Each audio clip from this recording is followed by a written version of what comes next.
at a record-breaking 202 working days, using a very unique building method back then. You look above the 4th floor here, each of these rooms look like boxes. That's because each of these rooms here were built on assembly line fashion, 8 miles south of the downtown area, at the same time that the first 4 floors and the elevator shafts were built down here. They then drove each of these rooms down here, filled them up with furniture, accessories, and wiring, and stacked each of these 35-ton rooms on top, like Lego blocks, using a giant crane and a helicopter to let the final few ones onto the very top. And this Hilton here, just past it,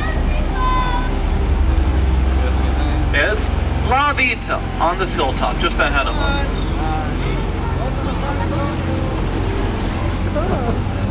La Vita just ahead of us here, this is one of the first ever settlements in all of San Antonio.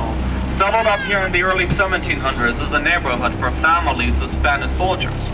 But 2 centuries later, after the city had grown up around it, La Vita up here had fallen into ruins, become a bit of a slum. In 1939 though, it was restored up here under the direction of Mayor Moy Maverick, and since then, it's now become home to many shops, galleries, boutiques, and restaurants up here during the day. As well as home to the Arneson River Theater right up here. First part of the entire Riverwalk that was ever built right here. Which has had many different shows and events take place here throughout the years. Has even been featured in a movie. They filmed here at this theater for the swimsuit scene of the original Miss Congeniality with Sandra Bullock. And if you do look to the right of the boat, above the stage, you'll see these 5 bronze bells up here.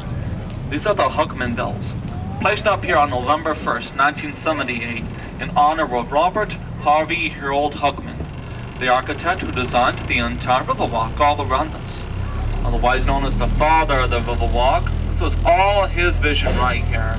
Robert Huckman designed this Riverwalk in the late 1920s and presented his designs for his shops, Vertigon and Romula, as he originally called it, to the city leaders on June 28th of 1929.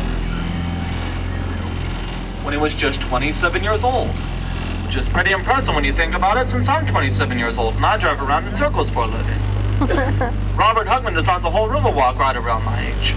Unfortunately, the city leaders rejected the idea for a Riverwalk, but Robert Huckman, he wasn't going to give up that easily. Throughout the next few years, the Great Depression in fact, he was able to gather up some popular support and funding for his vision for a Riverwalk from a few hotel owners, business leaders, storekeepers along the banks of the river. Eventually, he was even able to get some help from Moy Maverick, who once again was the mayor in charge of the restoration of La Vita up here.